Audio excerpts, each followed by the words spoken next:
भगवान शिव का जन्म नहीं हुआ है तो फिर क्या है उनकी अवतरण कथा? कैसे हुआ भगवान शिव का जन्म? हम सबके प्रिय भगवान शिव का जन्म नहीं हुआ है, उन्हें स्वयंभू बुलाते हैं, लेकिन पुराणों में उनकी उत्पत्ति का विवरण मिलता है। विष्णु पुराण के अनुसार ब्रह्मा भगवान विष्णु की नाभि कमल से पैदा हुए, जबकि शिव भगवान विष्णु के माथे के तेज से उत्पन्न हुए बताए गए हैं। विष्णु पुराण के अनुसार माथे के तेज से उत्पन्न होने के कारण ही शिव हमेशा योग मुद्रा में रहते हैं। तो दोस्तों, आइए हम जानते हैं आज इस वीडियो के माध्यम से कि भगवान शिव के जन्म को लेके कैसी कैसी कथाएं और कैसे कैसे विवरण हमें अलग अलग जगह पे देखने को मिलते हैं। श्रीमद् भगवद गीता के अनुसार एक बार जब भगवान विष्णु और ब्रह्मा अहंकार से अभिभूत हो स्वयं को श्रेष्ठ बताते हुए लड़ रहे थे, तब एक जलते हुए खंबे से भगवान शिव प्रकट हुए थे। विष्णु पुराण में वर्णित शिव के जन्म की कहानी शायद भगवान शिव का एकमात्र बाल रूप वर्णन है। इसके अनुसार ब्रह्मा को एक बच्चे की जरूरत थी। उन्होंने इसके लिए तपस्या की, तब अचानक उनकी गोद में रोते हुए बालक शिव प्रकट हुए। ब्रह्मा ने बच्चे से रोने का कारण पूछा तो उसने बड़ी मासूमियत से जवाब दिया कि उसका कोई नाम नहीं है, इसलिए वह रो रहा है। तब ब्रह्मा ने शिव का नाम रुद्र रखा, जिसका अर्थ होता है रोने वाला। शिव तभी चुप हुए, इसलिए ब्रह्मा ने उन्हें दूसरा नाम दिया, पर शिव को नाम पसंद नहीं आया और वे फिर भी चुप नहीं हुए। इस तरह शिव को चुप कराने के लिए ब्रह्मा ने 8 अलग अलग नाम दिए और शिव इन 8 नामों जैसे रुद्र, शर्व, भाव, उग्र, भीम, पशुपति, ईशान और महादेव के नाम से जाने गए।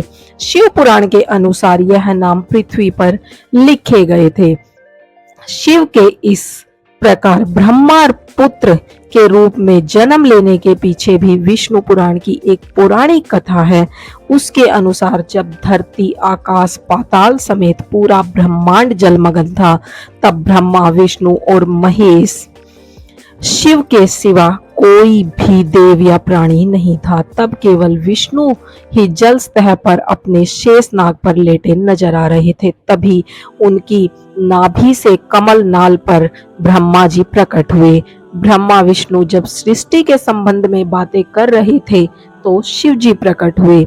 ब्रह्मा ने उन्हें पहचानने से इनकार कर दिया। तब शिव के रूठ जाने के भय से भगवान विष्णु ने दिव्य दृष्टि प्रदान कर ब्रह्मा को शिव की याद दिलाई। ब्रह्मा को अपनी गलती का एहसास हुआ और शिव से क्षमा मांगते हुए उन्होंने उनसे अपने पुत्र रूप में पैदा होने का आशीर्वाद मांगा। शिव ने ब्रह्मा की प्रार्थना स्वीकार करते हुए उन्हें यह आशीर्वाद प्रदान किया, जब ब्रह्मा ने सृष्टि की रचना शुरू की तो उन्हें एक बच्चे की जरूरत पड़ी और तब उन्हें भगवान शिव का आशीर्वाद ध्यान आया। अतः ब्रह्मा ने तपस्या की और बालक शिव बच्चे के रूप में उनकी गोद में प्रकट हो गए। तो दोस्तों, अलग अलग जगह पे अलग अलग चीजें देखने को मिलती हैं कि कैसे भगवान शिव का जन्म हुआ। ये कहानियां हमें अलग अलग जगह पे अलग अलग विवरण इस टाइप के देखने को मिलेंगे।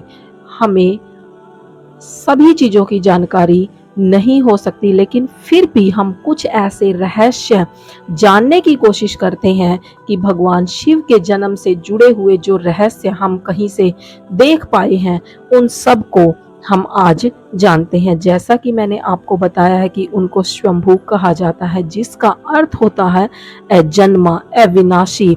त्रिदेवों में भगवान शंकर को महत्वपूर्ण स्थान प्राप्त है।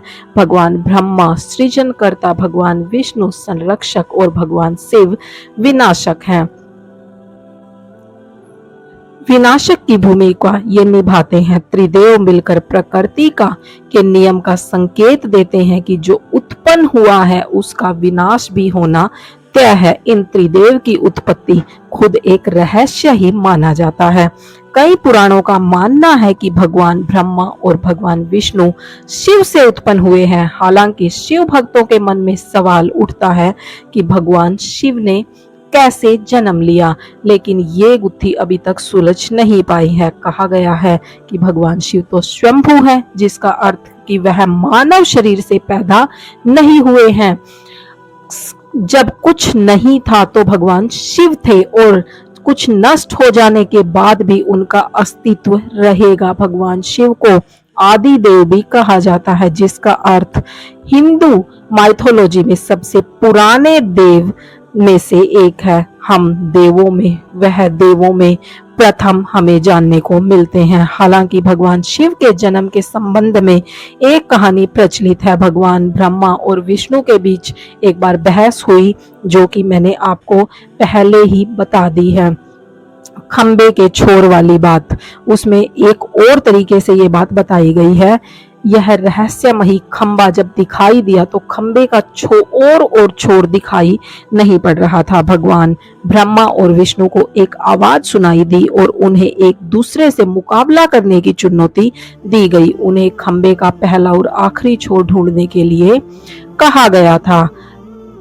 वो भगवान ब्रह्मा के तुरंत एक पक्षी का रूप धारण किया और खंबे के ऊपरी हिस्से की खोज करने निकल पड़े।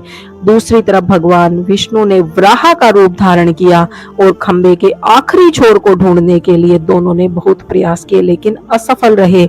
जब उन्होंने हार मान ली तो भगवान शिव को इंतजार करते हुए पाया, तब उन्हें एहसास हुआ कि ब्रह्मांड को एक सर्वोच्च शक्ति चला रही है, जो भगवान शिव ही है। खंबा प्रतीक रूप में भगवान शिव के कभी न खत्म होने वाले स्वरूप को दिखाता है। भगवान शिव के जन्म के विषय में इस कथा के अलावा भी कई सारी कथाएं प्रचलित हैं। दरअसल शिव के 11 अवतार माने जाते हैं, और इन अवतारों की कथाओं में रुद्रावतार की कथा काफी प्रचलित है। तो दोस्तों, आशा करती हूँ कि आपको ये मेरी वीडियो अच्छी